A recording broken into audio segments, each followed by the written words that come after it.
Este programa é livre para todos os públicos.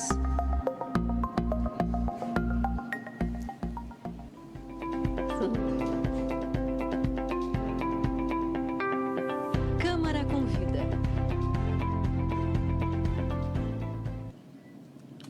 Executiva, mãe, esposa, filha e irmã, Denise de Barros Camargo Barboni aborda em sua primeira publicação a complexidade das relações familiares e os efeitos de transtornos psíquicos perpetuados ao longo de gerações. Ela é autora do livro Só Diz Que Me Ama, publicado pela Ibis Libris Editora, e que terá um lançamento em Piracicaba nesta sexta-feira, em um evento para convidados. O livro surge da necessidade de compreender e expurgar sentimentos de abandono e raiva que assolaram Denise após a perda de sua mãe em 2022. Denise é a nossa entrevistada do primeiro bloco, aqui no programa Câmara Convida. E desde já eu agradeço, Denise, pela sua atenção e disponibilidade em conversar com a gente. Obrigado, Eric. Bom, vamos começar então aquela ideia que a gente... Começar do começo, né? Então, assim, queria que você contasse um pouquinho da sua trajetória pessoal, né? E como você chegou a escrever, o que motivou você a escrever o livro. Tá, assim, na realidade eu nasci em Bauru, né? Mas com 17 para 18 anos eu fui para São Paulo, como todas as minhas irmãs, para fazer faculdade. E a conviver, e assim, e minha mãe separou do meu pai quando eu tinha 9 anos de idade. E foi uma separação muito complicada. Teve algumas violências, algumas coisas muito agressivas, né? Que marcaram, acho que, a nossa família. Nós éramos muito pequenas, né? E o que aconteceu? Como você disse, quando a minha mãe morreu, eu acho que isso tudo veio à tona. Todos os problemas que eu vinha carregando desde os 9 anos de idade, parece que explodiu de uma vez só, né? E aí eu fiquei completamente caótica. Eu estava perdida, completamente desestruturada. Até porque a morte dela foi uma morte violenta. E quando você lê o livro, eu tentei deixar ele o mais suave possível, porque não é um livro feliz, vou ser honesta com você. Vai contando todas as gerações da minha família, desde a época do Prudente de Moraes até a 5ª geração, que sou eu, dos problemas e conflitos. Você conhece muito bem a história do Prudente, viu que não foi uma vida fácil. Ele perdeu 2 filhas, teve uma tentativa de assassinato, o ministro da Guerra acabou sendo morto para salvá-lo. Então, tudo isso foi marcando as gerações, né? Então, ele ficou doente enquanto era presidente da República? Ficou muito também. Doente, principalmente por causa da Guerra de Canudos. Sim. Com mais de 20 mil pessoas, entre civis e militares, que morreram. Ele ficou completamente abalado. E ele era uma pessoa muito humanista. Você tem acompanhado muito bem aqui, né, na Câmara. E aí, quando eu fui procurar, quando eu estava no fundo do poço mesmo, em 2022, eu vi que eu não conseguiria sair sozinha. Aí eu fui procurar a ajuda de uma psicóloga, que surgiu a Luciana Ravazzi. E eu tentava contar a minha história. E aí eu começava a contar do presente, aí eu voltava para o passado, aí eu lembrava de uma história, e ela não conseguia, eu não tinha uma ideia linear, né? E aí ela virou e falou assim, acho melhor a gente escrever um livro, como você mesmo disse, para expurgar tudo que está dentro de você e eu possa te entender melhor, para a gente botar tempos nas coisas, né? Então, eu sou executiva, fui executiva durante 35 anos, trabalhei em grandes empresas, né? De varejo, shopping center. Eu não sou escritora. E eu falei, será? Né? Eu te digo, viu, foi a melhor coisa que aconteceu, porque aí as coisas começam a ser mais práticas e racionais. E quando o livro começou a ganhar corpo, eu falei assim, a Luciana foi muito difícil para mim escrever, porque você começa a lembrar tudo aquilo que você tem guardado e esquecido, né? E ela falou assim, deixa eu começar a te interpelar no meio do livro para você ver que esse problema não foi causado por você, né? E aí teve a ideia dela ser colaboradora do livro. Olha que interessante. Então, eu contava a história desde o meu antepassado, para entender o ciclo da família, como poder interferir nos problemas psicológicos e emocionais da família. E ela vinha, interferia com análise psicológica. Olha, aconteceu isso por causa disso, como técnica e profissional que era. E eu falei, puxa, que bacana, né? Talvez a gente possa ajudar outras pessoas, porque não sou eu contando uma história triste, é você mostrando que existe um caminho, né? Principalmente para as crianças, porque eu acho que assim, se desde os meus 9 anos, que a gente passou por essa tempestade, que foi a separação dos meus pais, eu tivesse tido um acompanhamento de um terapeuta, eu e minhas irmãs, principalmente a minha mãe, acho que minha vida teria sido mais fácil. É aquela coisa de a gente elaborar, né, os nossos traumas, saber elaborar eles, Exato. saber entender como são esses processos, né, como que a gente se constitui, né? Exato. Muitas vezes a gente se vê como algo pronto, né? E a gente não está pronto, a gente vai, né, nesse processo. E aí eu queria que você falasse um pouco dessa questão, já que estamos falando de processo, como que foi, né, de trabalhar esse sentimento de abandono e de raiva, né? Porque seu livro ele é uma autobiografia. Isso. E ao mesmo tempo também ele trabalha nesse campo da autoajuda no sentido de expor aos outros também Isso. problemas que podem ser muito comuns aos outros. Né? Como que foi esse processo? Então, foi muito doloroso. Porque, assim, uma coisa é você conversar sobre um momento. A outra coisa é você estar sozinha na sua casa e reviver esses momentos. Então, não foi um processo fácil. Então, eu tive que ficar acionando a Luciana por bastante tempo. Eu falei assim, eu vou parar, eu não vou continuar, porque isso não está me fazendo bem. Porque eu tenho essa coisa de ser irracível, né? O meu temperamento, eu fui criada para ser agressiva. Agressiva nos negócios, agressiva nos estudos, né? Eu sempre fui independente, sempre trabalhei. Minha mãe sempre posicionou nós três dessa forma, né? Que o respeito a gente ganhava através de nós mesmos. Primeiro tinha que gostar da gente, para depois gostar dos outros. Então, mas para mim tudo era muito desmedido. O amor era desmedido, a raiva era desmedida, o ódio era desmedido. Não tinha um equilíbrio, Eric. Então foi muito difícil escrever o livro. Mas aí chega num momento em que as explicações da Luciana começam, foi como você falou, a dizer assim, a responsabilidade não é a sua, a culpa não é a sua. Esse processo se deu em função desse acontecimento. E é impressionante como muda. Aí você fala assim, bom, porque eu sempre me senti abandonada pela minha mãe. E eu tinha um amor imenso por ela, tenho um amor imenso por ela. E eu falava assim, mas por quê? Né? Quando você lê o livro, espero que você goste, eu mudei 5 vezes. Eu fui para São Paulo, voltei para Bauru, depois eu fui para São Paulo de novo, aí não deu certo, eu voltei. Aí eu fui para o Mato Grosso trabalhar num posto de gasolina, como frentista. Imagina, abandonei a faculdade, maluca, sou maluca, completamente maluca. Tudo isso tentando buscar o amor dela, chamar a atenção, né? Os caminhos mais errados. Porque é o que eu te falei, você não estava com uma pessoa para te dizer assim, olha, o caminho não é esse, isso aconteceu por causa disso, disso, disso. E aí, o fundo dessa história toda eu descobri que eu não poderia ter esse amor dela, porque ela nunca recebeu. Ela não sabia como dar. Então, a responsabilidade também não era dela. Então, eu não posso passar a culpa para os meus pais.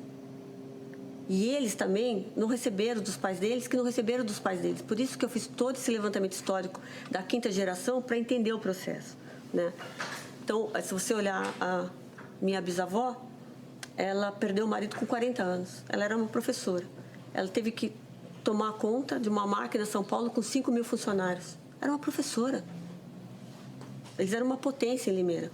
Então, como é que você faz isso? Como é que se desprende do papel de mãe e de professor e fala assim, não, agora eu sou uma executiva? E olha a década que eu estou falando. E isso vai causando traumas nas pessoas. Você vai se tornando rígida, dura, agressiva. E quando é com a mulher, é engraçado. Você pode achar que eu estou sendo feminista ou machista, não sei qual é o termo que se usa hoje em dia, mas assim, as mulheres da minha família, como tiveram perdas muito graves e de maneiras muito violentas, elas tomaram uma postura muito agressiva diante da vida. E o amor foi esquecido.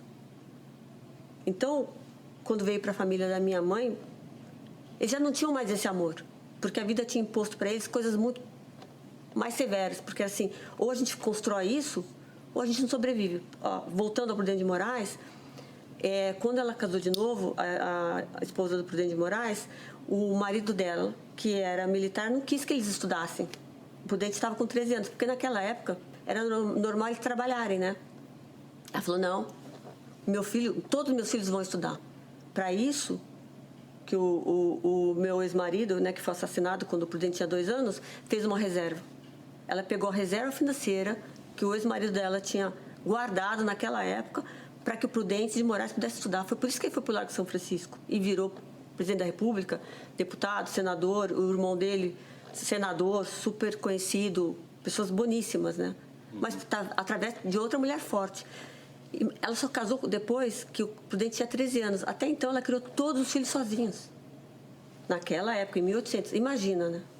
Interessante, né? A gente está falando aqui do livro, inclusive está aqui, ó, o livro Só Diz Que Me Ama, certo? Onde eu aponto aqui, aqui o livro. E ele vem também com um brinde, que é tipo um Lego. É um Lego, pode abrir. Lego de montagem. Não, só para as pessoas saberem que vem com um brinde também.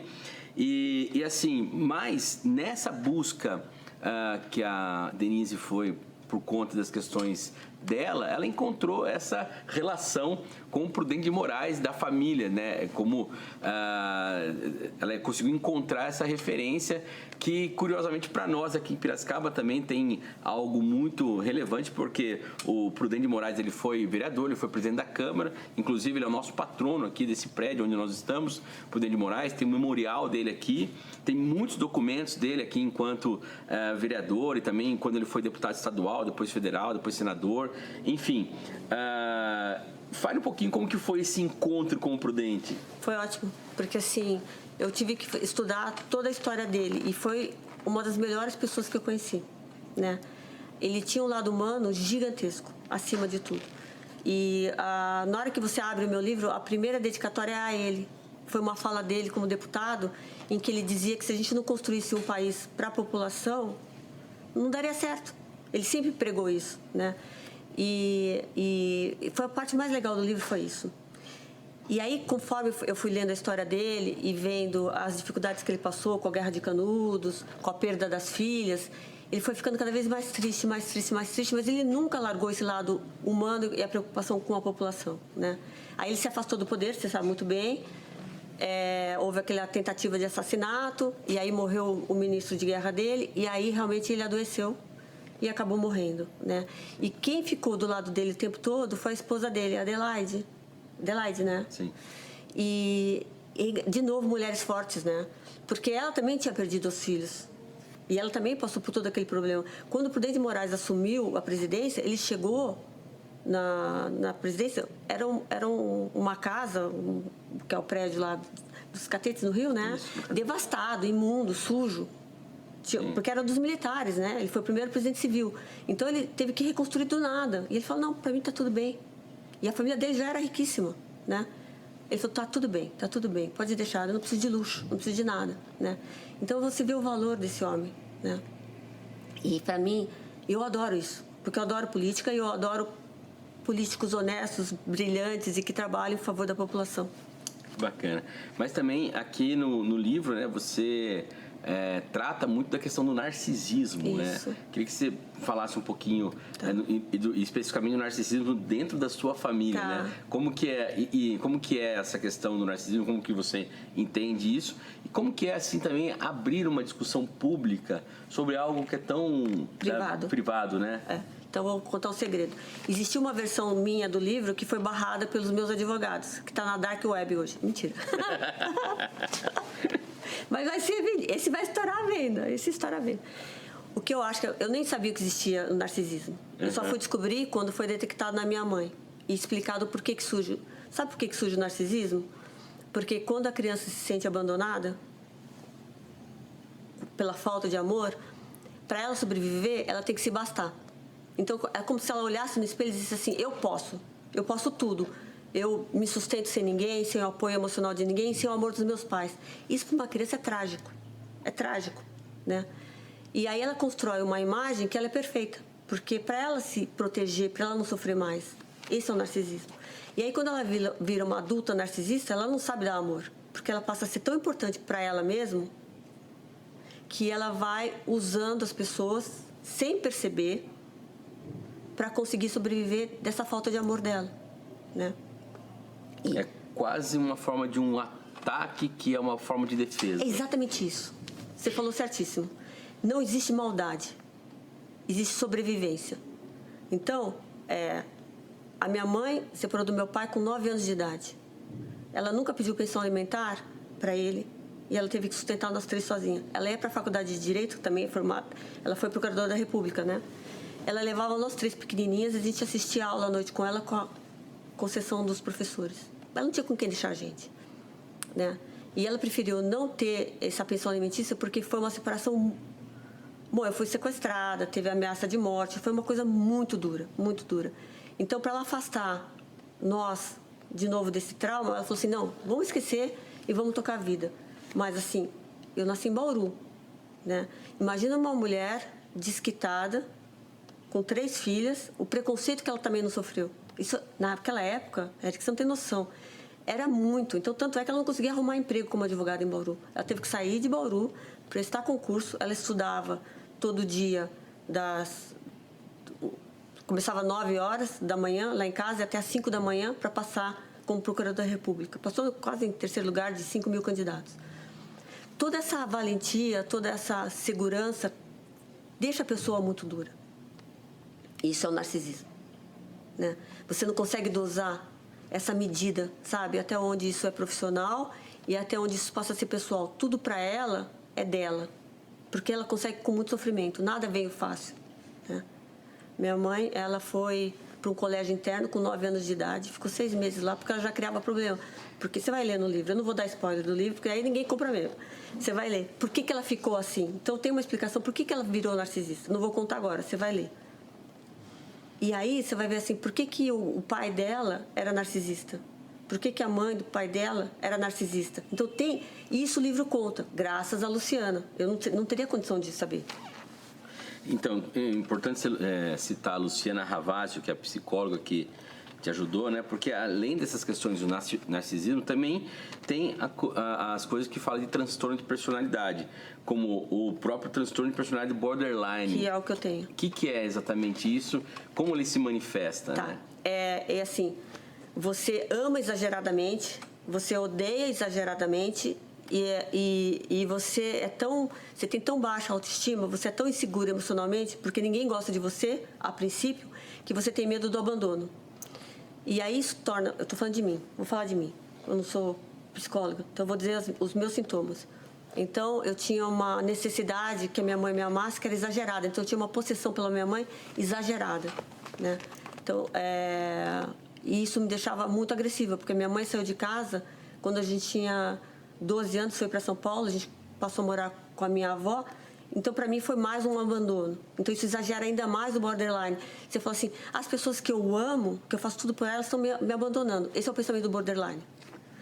Quando isso acontece, você fala, então eu vou passar o dia com aquela pessoa. Aí você odeia aquela pessoa.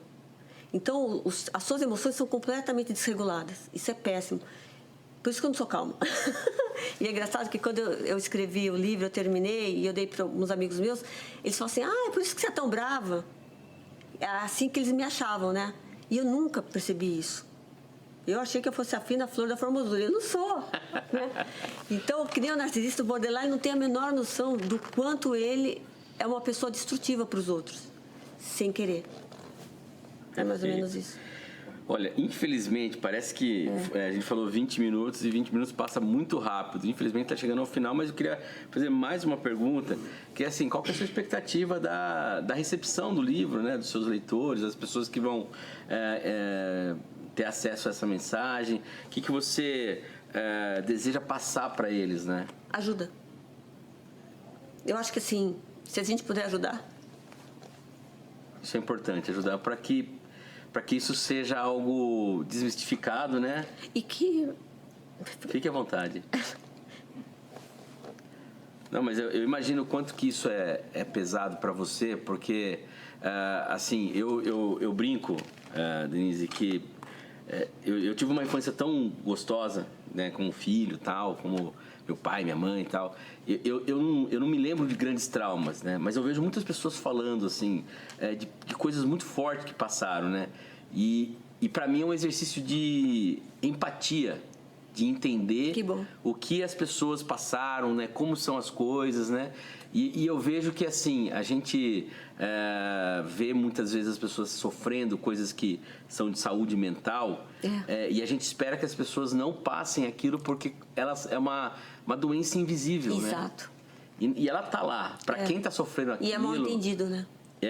Existe até um filme que ficou famoso que o personagem, que é aquele filme Coringa, não sei se você chegou a assistir. Bárbaro. Que é bastante pesado. Ele sofre de...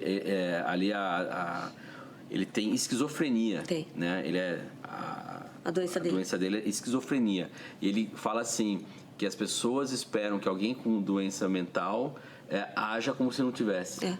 Ou então isola da sociedade. Isola da sociedade, Porque como não dá pra conviver. aconteceu com ele, de certa maneira. Né? Isolaram ele, né? Foi isolado. E foi humilhado. Mas assim, eu acho interessante, é tocante, né? A gente ouvir de você uma franqueza muito forte, né? Eu imagino que isso deve remexer baús inteiros dentro da gente, né? Mas bacana, parabéns pelo seu trabalho, parabéns pela sua coragem também. E aí, deixo aqui a dica, ó, novamente, Só Diz Que Me Ama. E agora com a conversa você entende melhor, né, o título do livro, Só Diz Que Me Ama, da Denise Barboni, que, para quem quiser comprar... É na Ibis Libris, na editora. Ou na Lojas Americanas, ou na Amazon. Então aí, ó, Só Diz Que Me Ama, você que tá aí buscando uma leitura para entender, né? Eu tô no momento também, viu, de muitas reflexões. Recentemente eu entrei num grupo de meus amigos da faculdade, aí todo mundo mandando foto antiga, então a gente começa a também buscar também todas essas referências, né, de formação, né? Então é bacana, com certeza eu vou ter muito empréstimo com esse livro aqui para fazer essa leitura. Quer deixar mais alguma mensagem para quem quer falar com você? É um livro leve, né? Tem muitas ilustrações que ajudam o livro a ser leve, que são feitas em 3D pelo Pedro e pela Lara. Então, assim, eu tentei fazer um livro muito mais suave. Depois que a tia Tela, que está aqui, falou assim: Denise, esse livro está muito pesado, está muito triste. Ninguém vai comprar seu livro. Eu tentei fazer uma coisa mais suave. Então, a dica é essa. Não sou escritora, não tenho essa pretensão, mas, assim, ele é verdadeiro. E tem a ajuda de uma psicóloga que doou o seu tempo para explicar os problemas. Então, eu acho que, assim, se as pessoas que não tiverem condição de ter, por exemplo, um terapeuta, eu acho que o livro ajuda muito. Bacana. Muito obrigado mais uma vez pela sua disponibilidade, pela conversa.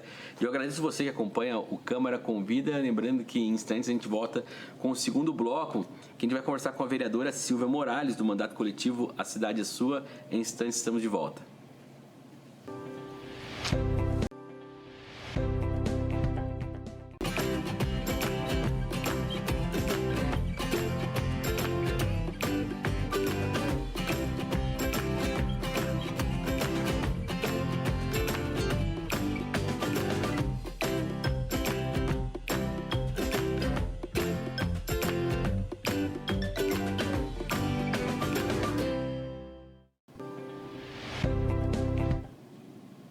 Estamos de volta com o segundo bloco aqui do Câmara Convida e recebemos a vereadora Silvia Morales, do mandato coletivo A Cidade é Sua.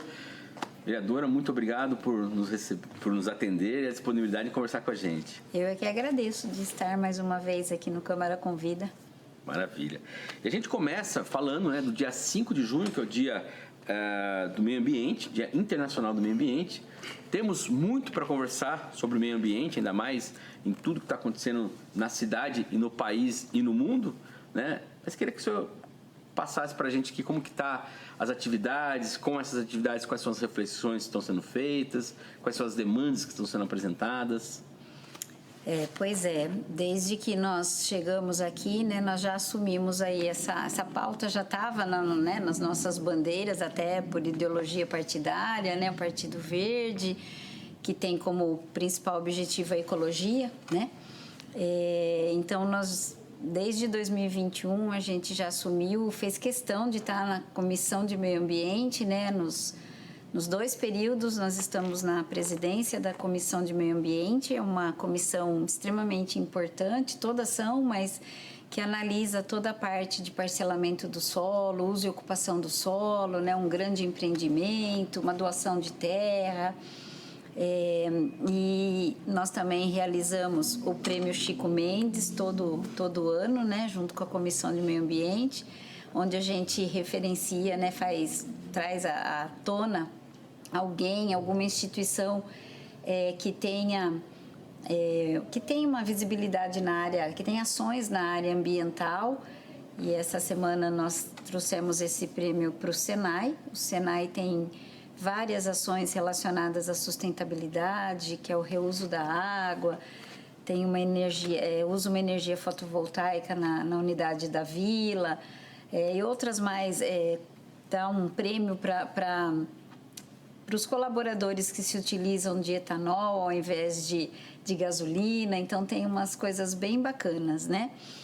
E tem também o Cimapira, que é a Semana Integrada de Meio Ambiente, que a gente organiza junto com várias instituições, então Câmara, Prefeitura, Exalc, Imaflora, o NEA, o Núcleo de Educação Ambiental. Então está acontecendo aí no mês inteiro o SESC, acho que vale aqui fazer referência ao SESC, porque está acontecendo aí o mês inteiro atividades relativas ao meio ambiente e à questão climática, né, que você colocou bem aí. Então, no SESC, dia 11 e 12, terão assim, atividades a tarde toda, com palestrantes super renomados, terá atividade cultural, então quem tiver interesse, entra na página e está junto nessa programação do Cimapira, que também está na página da Prefeitura, né? E a gente tem divulgado também nas nossas redes. Mas vindo um pouco para essa reflexão de tudo que está acontecendo, ontem ainda estava dando uma entrevista, anteontem, e... Você já falou para alguém assim, eu avisei? Então... É mais ou menos isso, né? A gente fala sempre, dá a entender, né? Tá vendo? Eu avisei, né? Devíamos ter pensado, somos responsáveis. Acho que é isso, né? A gente, como legisladores, tem uma responsabilidade grande, né? Porque não pode pensar só no hoje, né? Tem que pensar em gerações futuras. E só para... Ontem uma pessoa me perguntou o que nós temos para comemorar, né? A gente tem que refletir, né, dar visibilidade a tudo que está acontecendo, trazer mais conversa sobre isso, cada um fazer sua parte, também sociedade, governos, empresas, porque o que a gente tem visto aí, eu até falei, na Eco 92 eu tinha 23 anos, parecia que estava longe para chegar tudo que chegou, 30 anos depois, nesses desastres, as ilhas de calor, essa urbanização desenfreada, as enchentes, né, que a gente tem visto no Rio Grande do Sul, era tudo previsível mesmo, né? Não dá para negar, né? Não dá para negar. E aqui na nossa cidade também, a gente tem as beiras de rios, né? A gente tem as inundações, os rios canalizados, que é o Rio do Armando Salles, que é o Itapeva, né? Tem o rio Piracicamirim também, que vira e mexe, inunda a região do Morumbi, isso. A Rua do Porto. Então, a gente tem que, de fato, refletir, pensar em ações locais, né? Pensar global e agir local, né? Acho que é um pouco isso. É claro que a senhora citou a questão lá do Rio Grande do Sul e todo cidadão que se preza, evidentemente, se solidariza e sabe da necessidade urgente de atendimento que tem lá a população. Mas a gente não dá também para entrar naquele papo, não vai politizar, não. Tem que politizar porque é uma questão política também, né? E aí eu queria entrar nas questões que a senhora traz aqui, tanto na Comissão do Meio Ambiente, quanto no Fórum de Gestão e Planejamento Territorial Sustentável, que é justamente ligada à ocupação urbana e a mudanças climáticas. A gente vê muito essas discussões que estão nas cidades, por mais que sejam lá, que o cara fala da COP15, que é assinado pelos países, mas quem efetiva tudo isso são as cidades. As cidades onde que você consegue diminuir emissão de carbono, você consegue preservar a área, né, de proteção, né? Então eu queria que o senhor falasse um pouco dessa discussão nesses ambientes. Pois é, né? As pessoas, nós vivemos nas cidades, né? A gente mora, trabalha, passeia na cidade, né? Esse é o local. O Estado, né, parece que é um ente mais longe, né? Mas, na verdade, dentro do Estado tem várias cidades, vários municípios. E o governo federal também trazendo toda essa questão dos códigos nacionais, né? Então, a gente tem que, aqui no município, de fato, pensar nessas políticas locais, nesses debates, por exemplo, nos fóruns.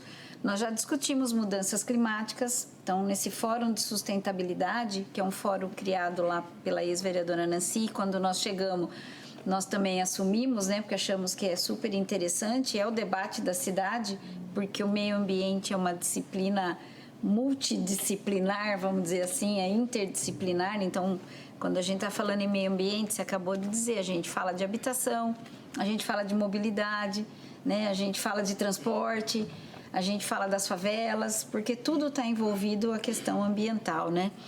Então, de fato, tem que trazer para a política, sim, esse debate e transformar algumas coisas em políticas públicas, porque senão daqui para frente nós não tem remédio. Acho que teve uma fala do Guterres, da ONU, acho que perto da COP26, onde ele fala assim, não há mais tempo, não tem mais desculpa. E é isso, se a gente não fizer a tarefa de casa hoje, nós vamos ver cada vez mais as tragédias. Olha o que aconteceu no Rio Grande do Sul. E aí, não tem como não politizar. Foi causado, lógico, com a questão das mudanças climáticas, mas a alteração, flexibilização no Código Florestal deles foi de um tamanho que podia ter sido muito menor esse problema, né? Essa desgraça que aconteceu. Então, a gente tem discutido nos fóruns, voltando para cá. A questão climática já foi uma das discussões. Inclusive, aqui tem o Conclima, Comissão Municipal de Clima, onde a nossa assessoria participa junto da ideia, está sempre ligado às questões climáticas. Inclusive, estão criando uma minuta de política, né? Municipal de enfrentamento. Já existe essa minuta, já está na mão do Executivo, né? Foi que o Executivo tem que mandar como um projeto de lei para cá, para a Câmara. Isso. Então, vai ser essa política meio geral. Também discutimos loteamentos irregulares. O que tem a ver? Tem a ver. Quando se acaba com a zona rural, quando se parcela, muda o uso do solo, uma área que era preservada, uma área que tinha uma nascente próxima, uma área onde as estradas agora vão trazer problema com erosão, com poeira.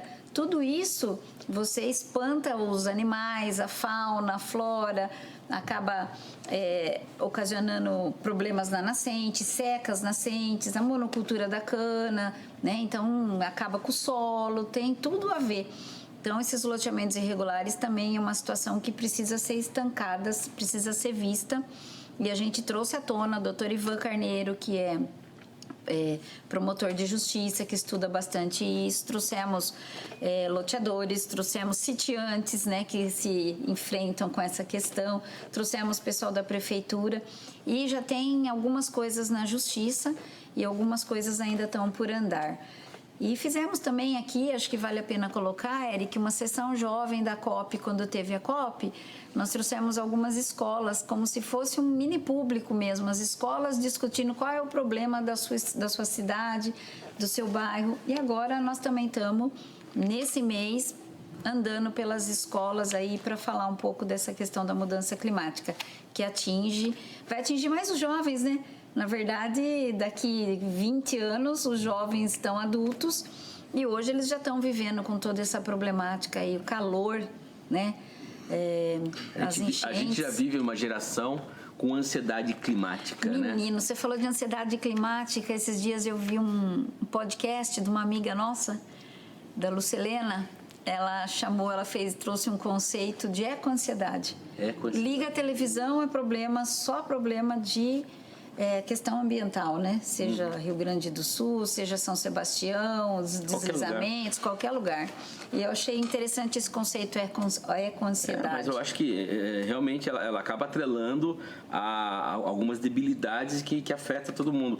Hoje, por exemplo, nós estamos gravando aqui o programa no dia 6 de junho e a Organização Meteorológica Mundial lançou um relatório hoje dizendo que o crescimento da temperatura nos próximos 5 anos está para 1,5 graus Celsius. Algo que se previa em 20 anos. Parece que passou rápido, né? Daqui 5 anos, entendeu? Então, assim, realmente é uma coisa que... Vem muito rápido. Eu tento não ser pessimista e imaginar que ainda dá tempo. Mas... então, eu acho que é isso. A gente, como legisladores, temos que pensar mesmo. Por exemplo, políticas de arborização urbana. Né? Nós temos a Exalc aqui do lado, então vamos junto fazer esses fóruns, e nem que não dê frutos agora, mas vai dar fruto daqui a pouco. Né? Nós temos aí várias instituições que podem colaborar. Então, a gente sempre está lutando para... não supressão de árvores, só em último caso, reflorestamento das áreas vazias, né? Isso volta água, volta fauna, né? Volta tudo. Então, é uma coisa, um passo aí para as futuras gerações, sim, tem que pensar já. Agora, se vê essa urbanização desenfreada, essas construções aí em cima de matas, né? Transporte que não é sustentável, concreto em tudo quanto é lugar, asfalto em tudo quanto é lugar, isso não vai aguentar. E nós temos um rio maravilhoso, né, nessa cidade aí, que a gente precisa ter esse entorno bem bacana. É legal. Eu vi outro dia um vídeo na internet que era a comparação como que a vegetação ela evita a erosão do solo. É uma coisa bem assim visual. Tem um lugar com folhagem. Eu vi também. Seguro, coloca a sua terra. Ele coloca, inclusive, o regadorzinho. Isso. Como é que infiltra numa área que é reflorestada, cheia de árvores. Exato. E como é que a água vai escorrer num lugar que não tem nada. É bem didático. É bem didático isso aí. É muito didático. E por falar em ocupação urbana, o seu mandato coletivo, né, o A Cidade é Sua, ele tem muitas parcerias com movimentos, né? Tanto o Salve a Boys, também tem com o Tritura Pira, lá com o Educatrilha. Fala um pouquinho dessas parcerias. Pois é, a gente está sempre apoiando e participando desses movimentos, que é o papel do vereador, né? O papel do vereador é legislar, fiscalizar, articular. Então, e tem um grande amigo, o Zé Machado, um dia ele falou para mim assim, olha, só o legislativo não vai dar conta, pare com isso, né? Vocês vão ficar gritando ali na tribuna, fazendo papel, legislação, mas precisa envolver a sociedade. E é isso, a gente tem tentado... José Machado é ex-prefeito. O José Machado é ex-prefeito. Ex-prefeito, ex-diretor da Agência Nacional de Água. Exatamente, que teve com a gente num dos fóruns discutindo sobre a questão da água também. No Dia da Água, nós trouxemos o Machado para falar. Se não me engano, ele está entre os fundadores do Comitê de Bacias também, né? Acho que ele está envolvido sempre em tudo, né? Mas acho que os comitês foram na época do TAMI que foi na época começou, do TAMI, um pouco né? depois. Mas ele sempre está junto. Acho que o consórcio foi o Machado. Eu não me lembro bem. Então, eu sempre tem confundo, consórcio, comitê e agência. O consórcio, né, envolve vários municípios para trabalharem junto essa questão. Enfim, um foi o Machado, um foi o TAMI. Não lembro também acaba me... mas os movimentos, o movimento Salve a Boys. O movimento Salve a Boys, ele está crescendo e está indo para outras áreas. Também atuou no movimento contra a duplicação da Avenida Beira-Rio, da Lidor Pecorari, né, onde tinha uma proposta de um estacionamento, pavimentar mais uma parte, tirar um pedaço do parque, um pedaço dali de perto da casa do povoador, Casa do Artesão. Então, esse movimento aí está resistindo, a gente conseguiu, com o movimento, suspender a licitação e a gente está sempre nesse apoio, né? Trazendo essas temáticas que a gente acha de suma importância para a cidade. O Rua do Porto é o nosso cartão postal. Então, a Boys, um patrimônio histórico dentro de uma área tombada. Por que não pensar num projeto para a sociedade como foi, por exemplo, o Engenho? Eu sempre falo, se não tivesse engenho, todo mundo gosta da Festa das Nações, de um sambinha lá, de uma exposição, mas e se o engenho já tivesse caído por terra? Virado condomínio, né? Virado condomínio na beira do rio, jogando esgoto, com trânsito intenso, né, sem as árvores, enfim. Então, esses movimentos são sempre importantes. O Tritura Pira, desde a época que eu era assessora da Nancy, também a gente já veio conversando sobre isso. E são com os agricultores que se utilizam dos galhos, dos troncos triturados mesmo, né, das árvores que são cortadas, né, podadas, para agricultura. Então, é como se fosse lá um adubo, mas é um adubo natural. Então, é um movimento também que está resistindo já faz aí uns 4, 5 anos, tentando que isso vire lei, tentando fazer mostrar a importância disso para os agricultores, que é um material que muitas vezes vai para o lixo, né, vai como resíduo, é um material rico para a agricultura. Então, também, lógico que a gente apoia, está sempre junto com os agricultores e...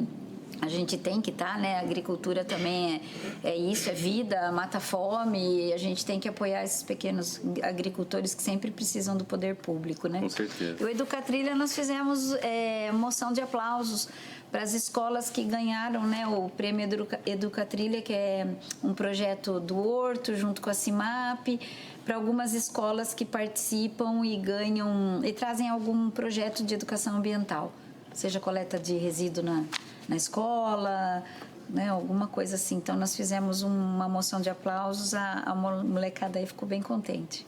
Bacana. Vereadora, infelizmente nosso tempo já Olha quanta estourou. coisa, né? É sempre um prazer enorme falar com a senhora, porque Eu que agradeço. a Silvia, a gente conhece a Silvia desde a época. Eu conheço muito tempo atrás, mas ela foi assessora da Nancy aqui, então a gente conversava muito. É um poço de conhecimento de engenharia, de urbanismo, de arquitetura. Então, assim, é Faz sempre um tempo prazer. que eu tô na militância, na área aí, né? Sou velha já. Deixa aí um contato, quem quiser falar com o mandato coletivo, quais são os caminhos. É só seguir as nossas redes, né? Tanto no Instagram como no Facebook, a cidade é sua, @cidade é sua. Então é só ir aqui na Câmara, a gente fica no 3º andar do prédio anexo, 3403-6541. Então é um prazer aí ter vocês com a gente.